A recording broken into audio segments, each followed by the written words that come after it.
তো হ্যালো বন্ধুরা, আমরা আবার নিয়ে চলে আসলাম আরো নতুন একটি ভিডিও। আজকের ভিডিওতে আমরা বানাতে চলেছি আমের জুস। তো আর দেরি না করে চলুন ভিডিওটি শুরু করা যাক।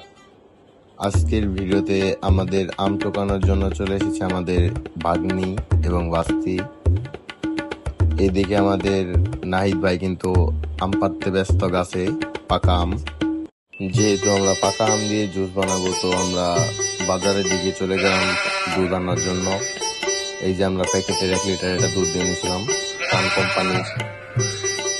তো আমরা বাজার থেকে দুধ আর চিনি নিয়ে চলে আসলাম আমাদের আস্তানায়। আজকে আস্তানায় কিন্তু অনেক মানুষ হয়েছিল। এই যে আমরা বাজার থেকে চলে এসেছি আমাদের আস্তানায়, এবং আসার পর দেখি ওদের আম পাড়াও শেষ হয়ে গেছে। একদম সবগুলো পাকা পাকা আমরা পেরে এনেছে গাছ থেকে। তারপর আমরা সবাই বেঞ্চের উপর বসে এই যে পানি দিয়ে নিচ্ছিলাম পাতিলের ভিতর, কারণ আমরা আমগুলো ধুয়ে নিতে হবে ভালো করে, কারণ আমের ভিতর অনেক কষ ছিল এবং এই যে পুকুরে পড়ার কারণে একটু ময়লা পড়ছিল অনেক। এইদিকে আমি বসে বসে আমগুলো সব ধুয়ে নিতেছিলাম, আর এইদিকে সবাই আম কাটা খাওয়া হয়ে শুরু হয়েছিল। পুরের সবার প্রিয় শ্রদ্ধেয় বড় ভাই আশিক আম খাচ্ছে এবং আমানুল্লাহ কাকা ভিডিও করছে। আমাদের আম ধোয়াধুয়ি শেষ। এখন আমরা আমের খোসাটা থেকে আমটাকে ছাড়িয়ে নিব সুন্দর করে। যেহেতু আমগুলো ছোট ছোট, তাই চাক্কু দিয়ে ছাড়াইতে খুবই সমস্যা হইতেছিল। এরপর আমরা হাত দিয়েই আমগুলোকে ছোলা শুরু করে দিই। একটার পর একটা করে আম আমরা হাত দিয়ে চলে নিয়েছিলাম, কারণ চাক্কু দিয়ে ছোট আমগুলো কাটতে আমাদের খুব কষ্ট হয়েছে। আর চাক্কু দিয়ে শুধু আমরা আমের পিছনের অংশটা ছোটাই নিয়েছিলাম। তারপর আমরা আমগুলো সব এক জায়গায় রাখছি। তারপর আমরা এই যে হাত দিয়ে প্রথমে আমটারে চাইছিলাম যে গালায় নিমো একদম, কিন্তু কারেন্ট ছিল না। তারপর আমি চিনি দিয়ে আমরা একটু নাড়াচাড়া করতে থাকি।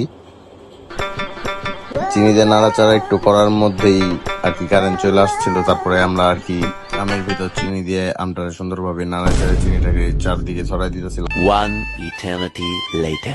যেহেতু আমি চিনি দেওয়ার কিছুক্ষণ পরে কারেন্ট চলে আসে, তারপর আমরা গিয়ে ব্লেন্ডার করে আনছিলাম। ওই ভিডিওটা করতে আমাদের মনে নাই। তারপর আমরা ব্লেন্ড করা আমের ভিতর দিয়ে নিয়েছিলাম বরফ, যাতে আমের জুসটা অনেক ঠান্ডা হয়। আমরা অনেকগুলো বরফ দিছিলাম। তারপরে এই যে আমাদের আমানুল্লাহ কাকা বরফটারে আমের সাথে মেশানোর জন্য একটু নাড়াচাড়া করতেছিল। এখন আমরা বাজার থেকে কিনে আনা দুধটাকে যে ব্লেন্ড করে রাখা আমের পাতিলের ভিতর দিয়ে দিতেছিলাম, যাতে পাতিলে থাকা বরফের কারণে শরবতটা খুব ঠান্ডা হয় এবং খেতে ভালো লাগে। তারপর আমরা এই যে দুধটাকে সুন্দরভাবে আমের সাথে মিশিয়ে নিতেছিলাম।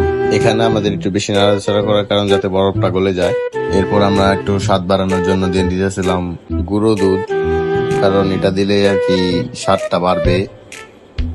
আর ঠান্ডা ঠান্ডা পাকা আমের জুস খেতেও খুব মজা, এবং এটা দিলেও আরো খেতে আরো ভালো লাগে। তো গুঁড়ো দুধ দেওয়ার পর আমরা দুধটাকে সুন্দরভাবে মিশিয়ে নিচ্ছিলাম। গুঁড়া দুধটা আমের জুসে দেওয়ার পর সুন্দরভাবে এটাকে নেড়ে মিশিয়ে নিতে হবে। কি সুন্দর একটা কালার আসছে। গুঁড়ো দুধটা দেওয়ার ফলে এত সুন্দর একটা কালার আসছে এবং একটা মিষ্টি ঘ্রাণও বেড়েছে। আজকে আমরা শরবতের ফার্স্ট রিভিউ নিয়েছিলাম ওদের কাছ থেকে।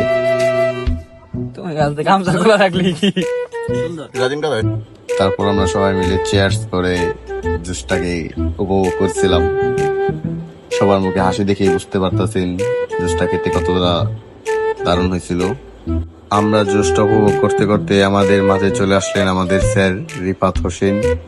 সে কিন্তু এখন মাত্র ঘুম থেকে উঠেই সোজা চলে আসছে আমাদের আস্তানায়। এসে তার জন্য 1 গ্লাস আমরা জুস রেখে দিয়েছিলাম। আমাদের রিফাত ভাই কিন্তু জুস খেয়ে অনেক খুশি হয়েছে। আজকের ভিডিওটা এই পর্যন্তই। আরো নতুন ভিডিও পাওয়ার জন্য আমাদের পাশে থেকে আমাদের সাপোর্ট করুন। টাটা।